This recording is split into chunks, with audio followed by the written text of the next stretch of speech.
Obrigado, Senhor Jesus. Amém.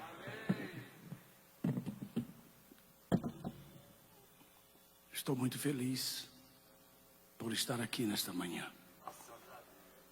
Nós estamos vivendo no estado da Califórnia, já por vários anos. Mas Deus pôs no meu coração o desejo de estar aqui. E uma razão muito forte. E minha esposa ontem esteve no hospital para fazer um check-up. E o médico encontrou que a vesícula dela estava cheia de pedras. E ela estava passando uma crise muito grande lá. E a gente não sabia o que era. A gente pensava que era coluna. Enfim, eu estou feliz porque Deus revelou exatamente o que ela tinha. E dentro de alguns minutos ela vai estar entrando em cirurgia. E ela está em Belém. Eu cheguei agora dos Estados Unidos, Belém, vim para cá. Porque lá está a família, todas as nossas famílias. Então eu disse, Senhor, o que o Senhor quer que eu faça? Ele disse, vá e faça o seu trabalho. E eu vou fazer o meu aqui. Então eu queria que, ao terminar esta palavra, os irmãos fizessem uma oração especial pela minha esposa. Ok, meus irmãos? Abra sua Bíblia no livro de Lucas.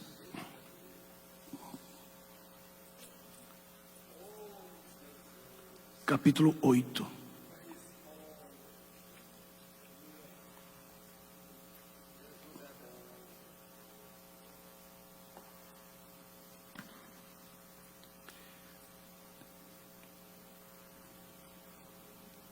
Versículo 22.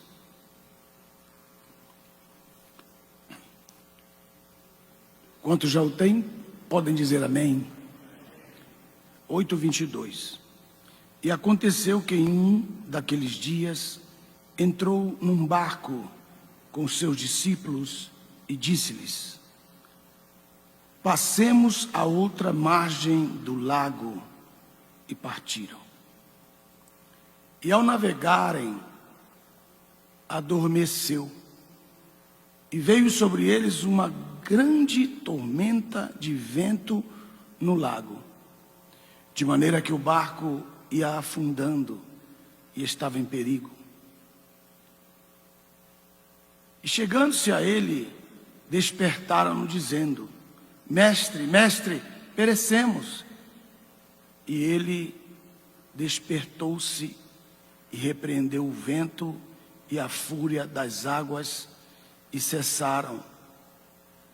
Aqui merece um glória a Deus, porque isso aqui é para nós. E seguiu-se a calma. Amém?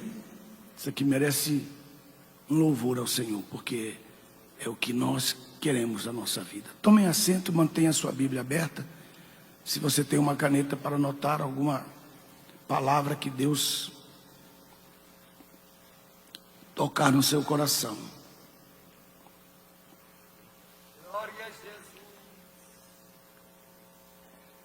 O tema desta palavra nessa manhã é quando os ventos se levantam.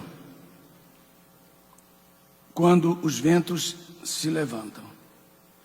Antes nós precisamos fazer uma projeção a respeito do texto. Você pode observar que do versículo 16, ele está falando da candeia. Ele diz, ninguém pode acender uma candeia e cobri-la com um vaso, ou pôr debaixo da cama, mas coloquem um candeeiro para que aqueles que entrem vejam. Isso aqui. Todos nós temos uma visão de Deus. Todos nós temos um propósito pelo qual devemos lutar. Quem não tem destino profético não chega a lugar nenhum. Mas se você tem um destino profético, que Deus falou contigo e tem uma palavra profética que você segue, uma palavra bíblica que Deus colocou no seu coração por muitos anos, você vai seguir esse destino profético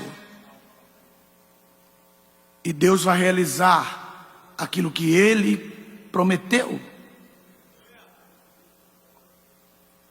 Então ele começa falando dessa candeia, que ninguém pode acender uma candeia e colocá-la sob um vaso. E no versículo 17, vocês podem observar, ele diz: porque não há coisa coberta que não venha ser manifestada. Mas geralmente esse texto, ele é usado, nós usamos, especialmente nós, os pastores pentecostais, nós utilizamos esse texto para falar que um pecado vai ser revelado. A gente mal compreende o texto e fala bobagem. Mas esse texto não tem nada a ver com pecado. É claro que os pecados serão revelados, mas Jesus não está falando aqui de pecado. Jesus está falando aqui de ministério. Vou repetir. Jesus não está falando aqui de pecado. Ele está falando de ministério. Ele está falando de uma candeia, de alguém que tem no seu coração um fervor na obra de Deus e quer fazer a obra de Deus, mas tem outros que vêm como vaso e emborca-se sobre essa candeia a fim de apagá-la. Isto é, aqueles que têm um chamado de Deus e sofrem perseguição. Aqueles que Deus tem chamado para fazer a obra, mas sofrem perseguição dos seus próprios líderes. Porque o vê como se fosse um rival, mas ele é fruto do seu ministério. Deveria ser apoiado, deveria ser honrado. Por quê? Porque ninguém é eterno. Ninguém é eterno. Chega a sua idade, chega o seu tempo, e você vai ter que passar a batuta, vai ter que passar a batuta a outra pessoa. E essa pessoa tem que ser preparada por você. Então você que é o vaso, ele é a candeia. Mas você vê a candeia brilhando, aí você como vaso, deixa a sua posição e vai e cobre a candeia acesa. Então você apaga a luz e ninguém vai ver nem o vaso, nem a candeia. Tem alguém aí? Vocês estão com medo de dar glória a Deus porque o teu pastor está aí perto de você, rapaz?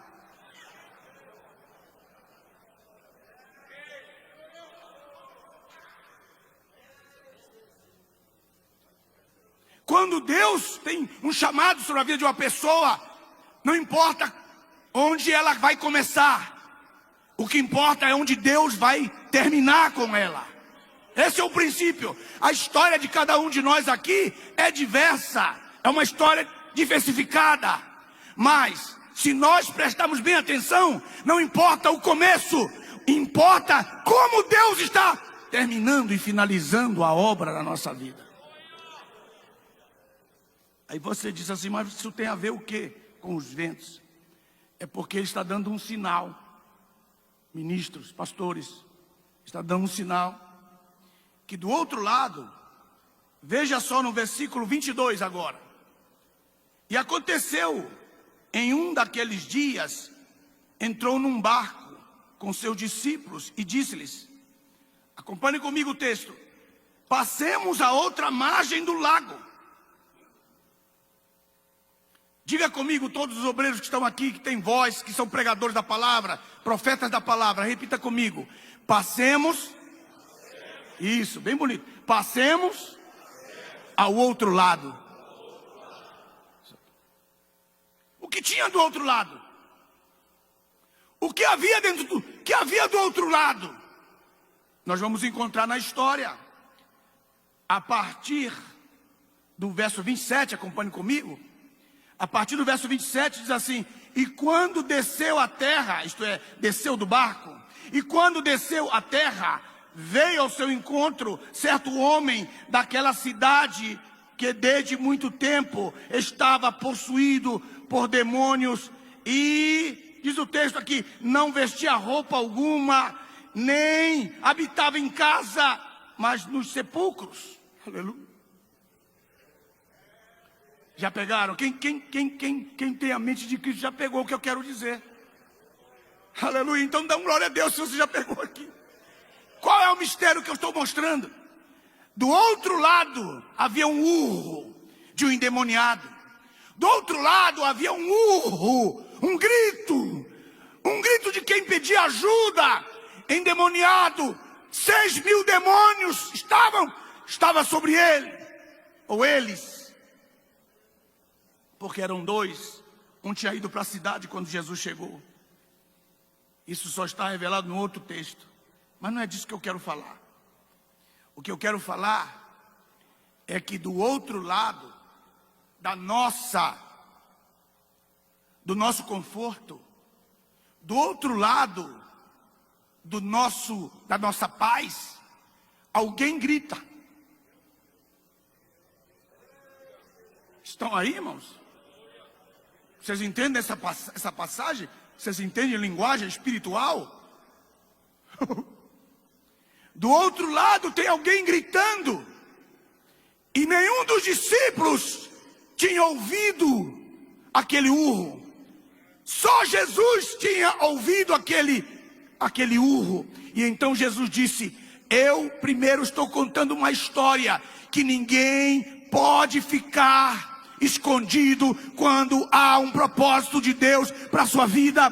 Se houver alguém que poderá ser amanhã um candeeiro, eu irei lá do outro lado, e não importa qual é a condição que ele está agora, eu farei dele um candeeiro aceso. Meu pastor, benção, pastor. O que eu estou mostrando é que antes dele ir à terra do Gadareno, ele deu uma dica, ele mostrou uma projeção.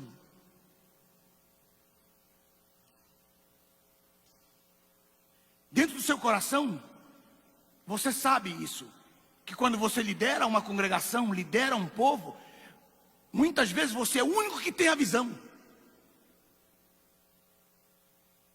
E ninguém mais consegue absorver a visão que você tem, porque você é o único que tem a visão. Eu tenho que passar para o outro lado, porque tem uma missão daquele outro lado. Eu tenho que começar uma obra daquele lado. E aqueles dizem: não vai, você vai perder tempo, vai perder dinheiro, vai perder sua vida, sua saúde. Ele disse: passemos ao outro lado, porque do outro lado tem um candeeiro que eu preciso acender. Isso no decorrer da história, se você separa a história, você não vê assim.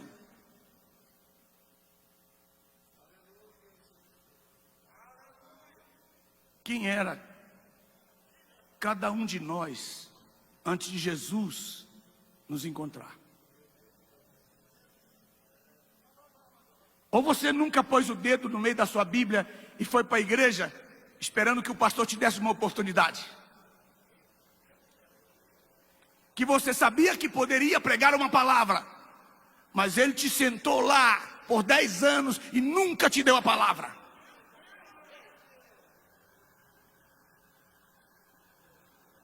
E Jesus vem e diz assim: ninguém pode esconder um candeeiro aceso. Se colocar debaixo da cama, ele vai incendiar o colchão. Quem tem chamado de Deus, não importa o que fizerem contra você, Jesus vai passar do outro lado e ele vai te encontrar, rapaz.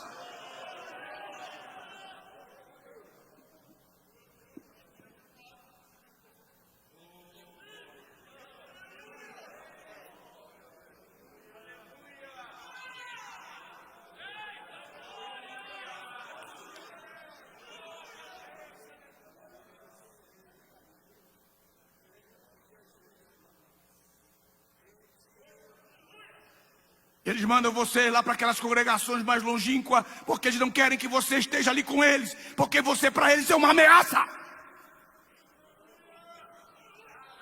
Permaneça ali, fique quieto, cale a boca, sente-se ali, fique ali, vai ter um dia que você vai ser encontrado, porque Jesus vai passar para o outro lado.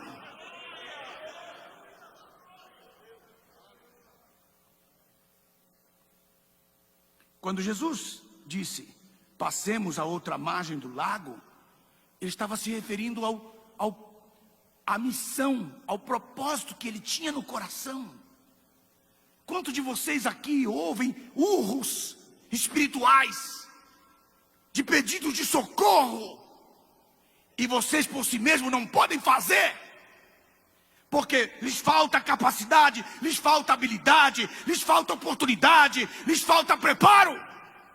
Pois eu vos digo nesta manhã, aquele que começou a boa obra há de terminá-la. Você é um chamado de Deus. Permaneça.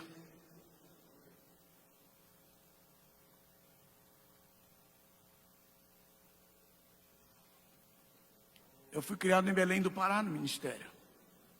Eu entrei com 14 anos no seminário amazônico. Saí com 17 anos. O pastor Bernardo Johnson foi que pagou a minha escola. Eu pregava mais do que eu prego hoje. Hoje eu estou mais tranquilo. Mas o meu pastor nunca me deu oportunidade para eu pregar. Os únicos lugares que eu pregava era lá nas bibocas das bibocas. E ali Deus fazia a obra tremenda, a notícia chegava. Mas ele nunca me convidou para pregar. Um dia,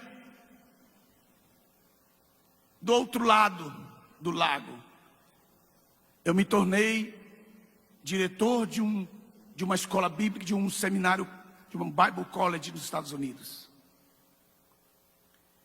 E agora chega uma turma de pastores de Belém do Pará. Eu entro na sala e começo a limpar o quadro. Eles não me conheciam, porque eu estava diferente, eu já não tinha mais aquela cara de menino. Mas eu continuava sendo um candeeiro. Quem está me entendendo? E aí eu comecei a limpar o quadro. Aí um dos pastores da nossa igreja em Belém disse assim: ô senhor, o senhor é o que limpa aqui? Aí eu disse: sou. Aí ele disse: quando é que vai começar a aula? Eu disse: agora. Quem é o professor? É esse aqui que limpa.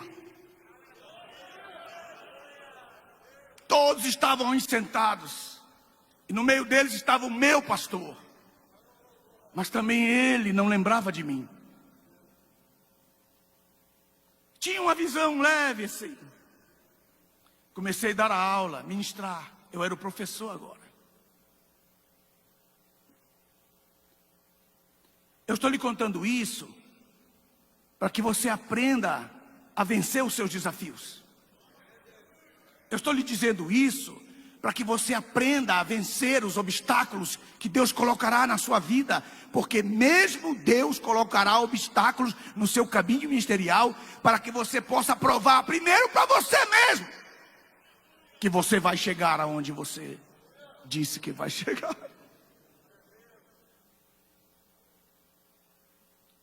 E agora é a formatura do seminário. E agora o pastor, depois de algum tempo, freta um avião para eu ir com os diretores.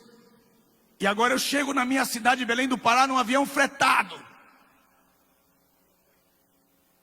E a igreja lotada. E agora Deus me dá o microfone para pregar. E então Deus falou no meu coração: o que tu querias era pouco demais. Olha o que eu tenho para ti agora. Quem está me ouvindo? Muitas vezes nós queremos adiantar esse processo. Mas Deus está no total controle da sua vida. Ele está absolutamente no controle da sua vida. Olhe para o texto. Qual era o propósito dele? Passar para o outro lado. Verso 22. No versículo 23, E navegaram, e ao navegarem, Jesus adormeceu. Por que Jesus adormeceu? Porque ele estava tranquilo, porque ele sabia que iria chegar lá. Eu vi um glória a Deus por aqui. Eu vou repetir de novo. Só pode adormecer, tranquilizar-se dentro de um barco quando você sabe que Deus está no controle da sua vida e que Ele vai fazer você chegar aonde você quer chegar. Ele adormeceu. Só que, veja o texto. E veio sobre eles uma grande tormenta de vento no lago, de maneira que o barco ia afundando e estava em perigo. E chegando-se a eles, o despertaram dizendo: mestre, perecemos. Agora eu fico pensando nos auxiliares. Eu fico pensando nos obreiros auxiliares, aqueles que não têm visão. Com quem que eles estão? É igual a tua mulher que não acredita na tua palavra. E você crê naquela palavra. E aí no final ela diz assim: nós estávamos orando. Toda mulher é assim. Você vai lá e compra um quadro. Ela diz: não quero, eu não gosto desse quadro. Você vai lá e compra a si mesmo. Aí coloca na sala. Aí vem as irmãs: ah, irmã, que quadro lindo que você comprou. Aí ela diz: foi eu que escolhi. É ou não é assim? Eu estou falando dos auxiliares, daqueles que estão com você. Eles não conseguem perceber que o Jesus que está dentro do barco não pode morrer afogado. Vocês não me ouviram. Vocês não me ouviram. Eu vou repetir de novo. Os auxiliares muitas vezes olham para você e pensam que você vai morrer com eles, quando na verdade você é a salvação dos seus auxiliares.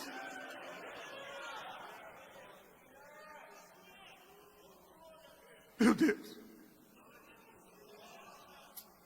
Quem pode dar um glória a Deus de uma vez?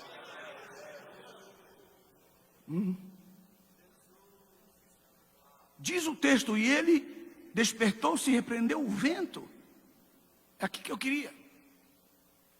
Quando você tem uma meta, e a meta é a salvação do candeeiro, é acender o candeeiro. Quem está me entendendo agora, diga amém. Então eu posso continuar. Então, quando há uma meta no seu ser, no seu coração, que é a salvação do candeeiro, que está do outro lado, e você precisa sair da sua comodidade, atravessar o vento, e você vai encontrar dificuldades para chegar aonde você quer chegar. Satanás sabe que se você chegar lá na terra dos Gadarenos, você vai deixar ali uma vida salva. Olhe para o seu irmão que está do seu lado e repita essa palavra profética que eu vou dizer, ao dizer para ele.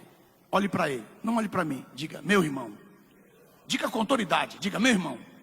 Você é um pregador da palavra, ok? Diga: meu irmão. Eu te digo uma palavra que é um mistério, mas você vai vencer. Quando você se levantar, os ventos virão, mas se você perseverar, você chega. Você chega. Você chega.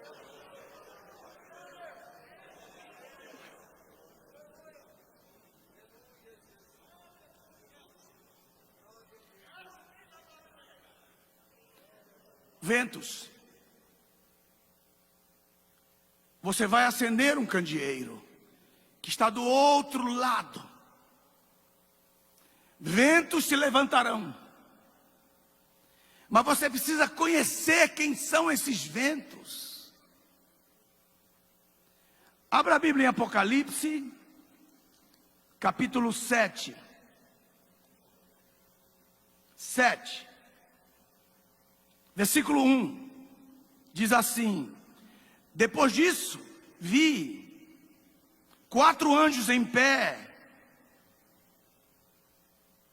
nas 4 extremidades da terra, sujeitando os 4 ventos, para que nenhum deles soprasse sobre a terra, nem sobre o mar, nem contra árvore alguma. Baseado nesse texto, eu posso dizer a seguinte frase, não falando de escatologia, mas tirando dali um exemplo para a nossa vida hoje, atual, a nossa vida atual. Preste atenção no que eu vou dizer. Esses ventos sujeitados por anjos, quer dizer que são ventos furiosos, que vêm sem autorização. Vou repetir mais uma vez. São ventos furiosos que sopram sem autorização, que vêm sobre a sua vida sem autorização. Quando você tem discernimento espiritual, você vai perceber que aquele vento está indo não contra você, mas contra a obra que você vai fazer. E quando você perceber que esse vento, que não está soprando sob a autorização de Deus, esse vento pode ser repreendido.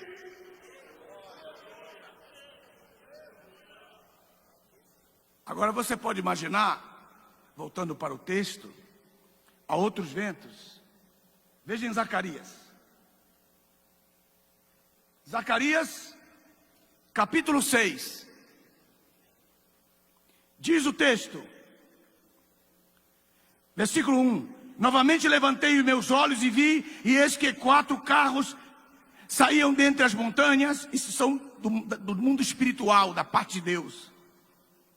E estas montanhas eram de bronze. E no primeiro carro estavam carros vermelhos, no segundo carros negros, no terceiro carro cavalos brancos, e no quarto carro cavalos baios, e todos eram fortes. E perguntei ao anjo que falava comigo: que significam estes, meu senhor? E o anjo me respondeu: estes são os 4 ventos do céu que saem depois de se apresentar perante o Senhor de toda a terra. Então, estou falando de ventos favoráveis. Oh, Jesus. Porque eles se apresentam diante da face de Deus e executam aquilo que Deus mandar. Mas aqueles de Apocalipse são anjos que querem fugir do domínio dos anjos. Já são anjos, já são ventos contrários.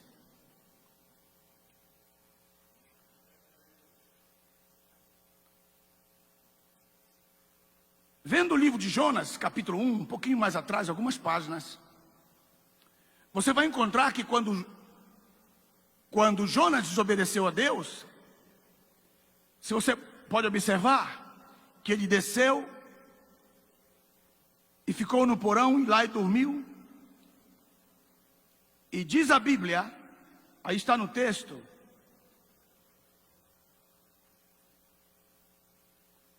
versículo 4. Mas o Senhor Jeová mandou um forte vento no mar. E quando nós não obedecemos, o vento se transforma numa grande tempestade. Esses ventos já são ventos de disciplina de Deus. Esses ventos vêm da parte de Deus, com autorização de Deus, para provar ou para assustar você, ou levar você a um discernimento do que você está fazendo, indo diametralmente contrária à chamada de Deus na sua vida. Voltando ao texto de Lucas, vocês podem observar, no verso 23, e ao navegarem, adormeceu, e veio sobre eles uma grande tormenta de vento. Quem estava no barco é o Senhor Jesus. Ele não estava como Jonas. Ele estava obedecendo, porque ele ia diretamente com um propósito do outro lado do barco, para acender aquele candeeiro, para salvar aquele gadareno. Ele pôde discernir. Você pode imaginar, meus irmãos, a situação daqueles ventos quando eles chegam a soprar, sendo trazido pelo mundo espiritual, a fim de afundar aquele barco, e que de repente põe-se de pé o que fabricou o vento, o criador do vento, e levanta a mão e o repreende. Você pode imaginar a autoridade.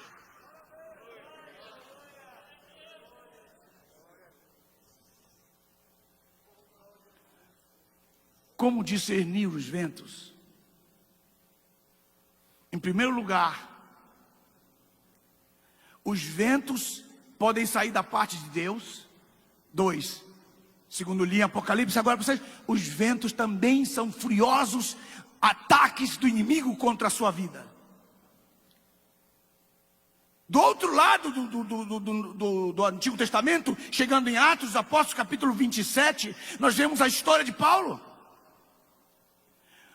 O Euroaquilão, isto é, o vento europeu mais forte, soprou sobre uma pequena embarcação. E a Bíblia diz que eles lutaram para triunfar, mas o barco se despedaçou.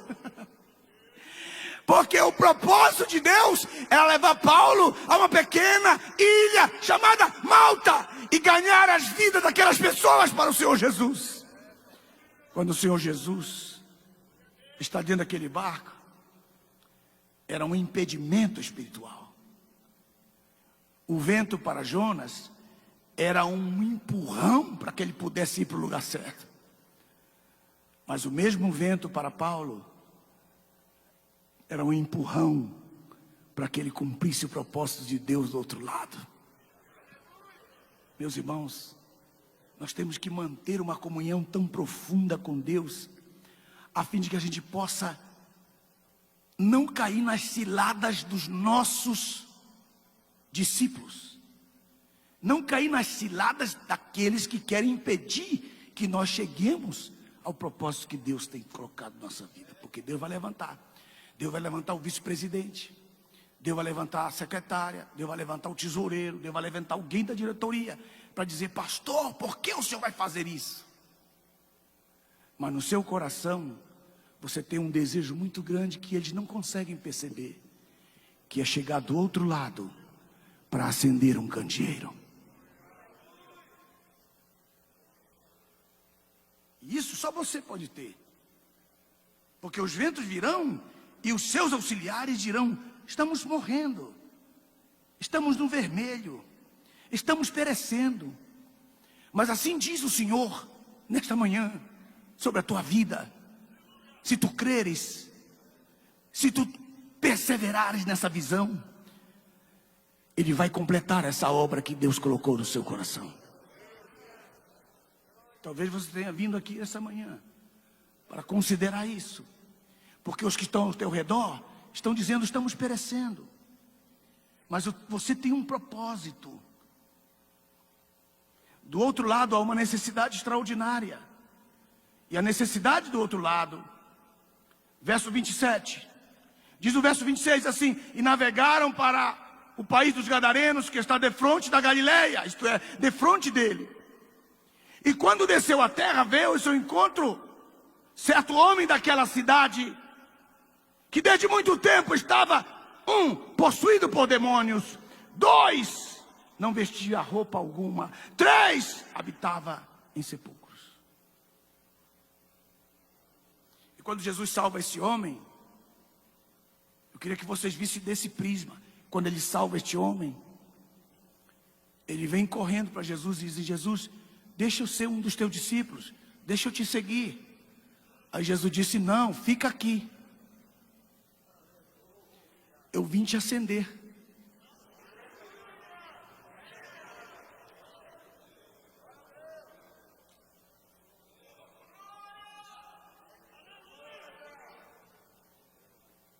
Não, me leva para a sede. Não, eu vim te acender para você ficar aqui nessa congregação. Irmão, é melhor ficar na congregação. Eles vão te dar oportunidade lá.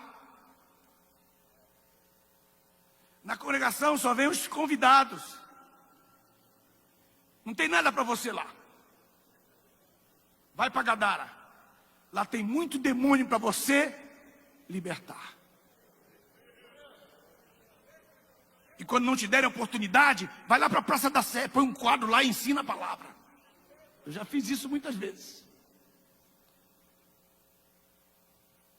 Deus tem um propósito na sua vida. Eu sei que vocês estão ouvindo. Eu sei. Que aí no teu coraçãozinho, Jesus está falando. E Ele está dizendo: passa para o outro lado. Sai desse teu conforto. Pega essa palavra.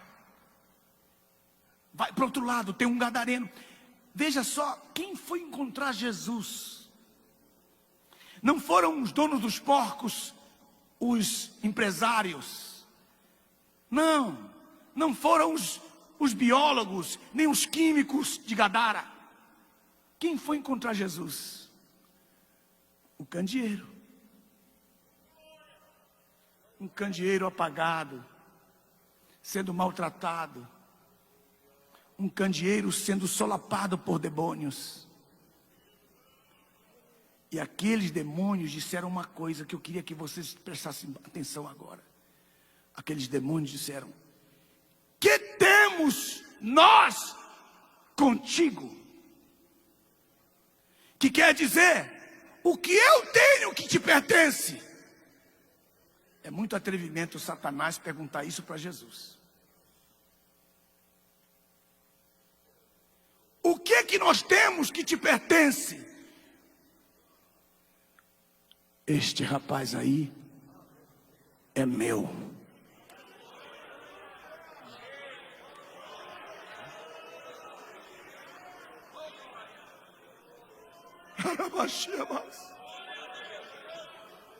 É muita autoridade como pregador da palavra que você recebe para você dizer para uma pessoa que está endemoniada: eu vim trazer este homem à luz, eu vim acender esse candeeiro.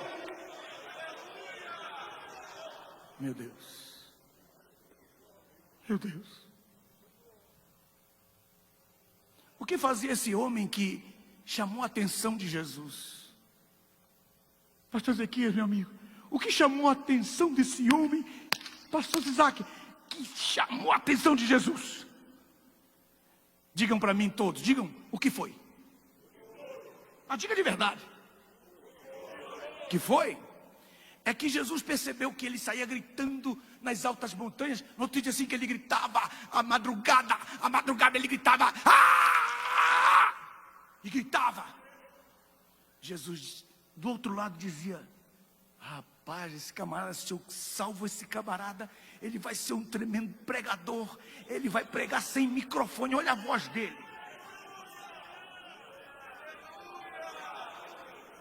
Já pensou se eu salvo esse camarada? Como ele vai me louvar e vai me adorar assim, cheio de demônio, ele sai gritando pelas montanhas de madrugada. Imagina se eu acendo a luz desse candeeiro, o que vai acontecer com esse homem?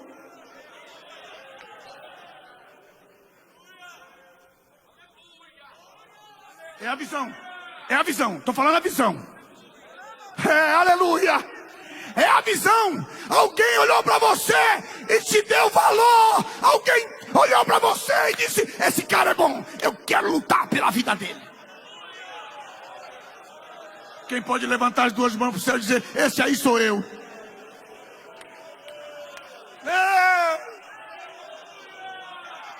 Aleluia. O que chamou a atenção de Jesus? Que ele gritava pelas madrugadas: eu preciso desse homem para dirigir minhas vigílias. Eu preciso desse homem.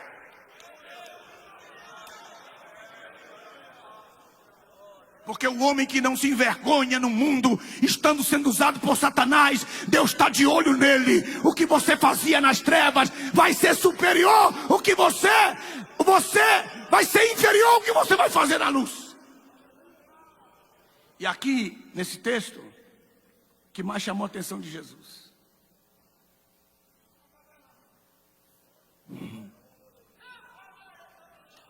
Ele dormia nas sepulturas. se eu salvo esse homem...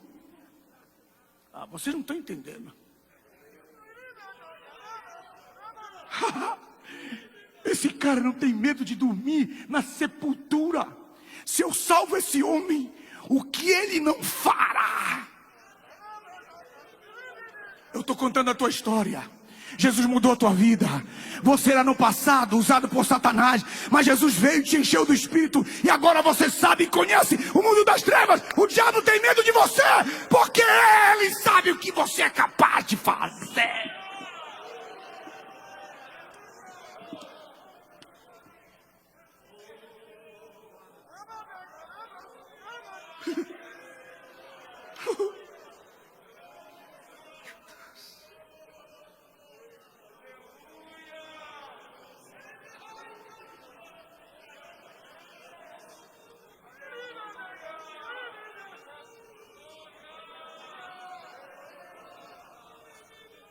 Quem pode levantar a mão para o céu e juntar-se a um grupo que adora, que adora. Diga glória a Deus por isso. Eu vim dizer para você nesta manhã, que como disse o texto no verso 16, ninguém depois de acender uma candeia. Oh meu Deus. Aleluia. Ninguém, depois de acender uma candeia, a cobre com um vaso. Portanto, meus irmãos, vocês que me ouvem, que tem um propósito, que tem um projeto, que tem um sonho de Deus, eu posso falar isso com autoridade de Deus, que Deus me deu. Jesus colocou os olhos em você. Ele atravessou para o outro lado. Ele se encarnou. Ele entrou na tua cidade, entrou na tua história, e Ele começou a mudar a tua vida. E Ele sabe que você é capaz de fazer muitas coisas.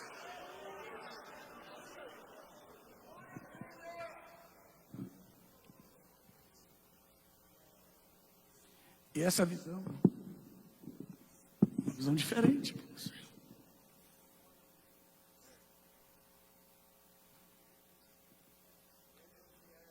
Porque naquela parábola, aquela parábola, ele veio às 5 da manhã, às 6 da manhã, às 7 da manhã, às 9 da manhã. Veio ao meio-dia buscar trabalhadores. Eles não deram conta. E os que ficam, porque eles pegam só os fortes.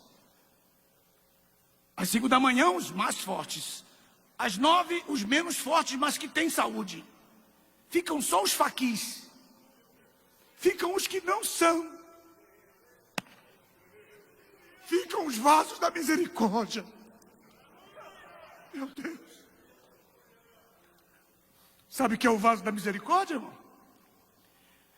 É aquele vaso que o oleiro está fazendo, fica bonito.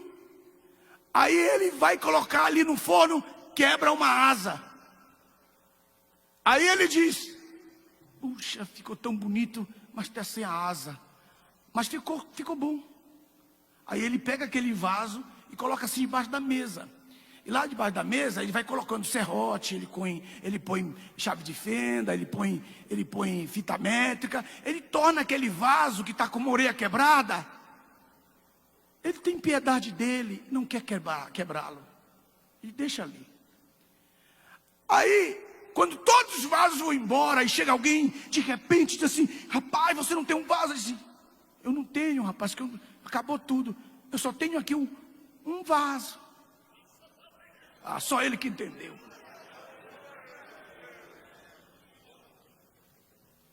Me dá esse mesmo. Disse: mas ele está cheio de bagulho. Tira o bagulho. Mas está faltando uma orelha. Não importa, eu tenho um lugar. Meu Deus.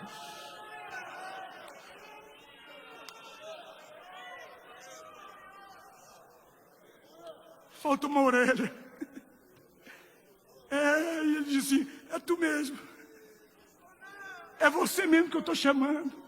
Eu vou tirar esses bagulhos de dentro de você e vou fazer de ti uma obra extraordinária. Oh, meus irmãos.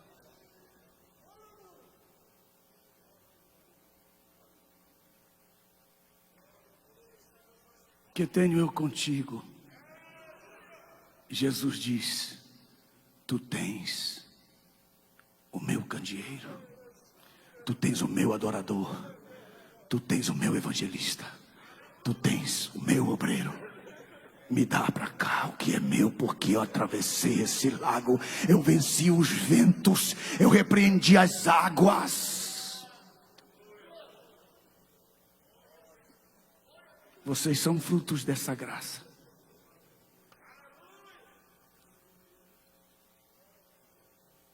Deus abençoe.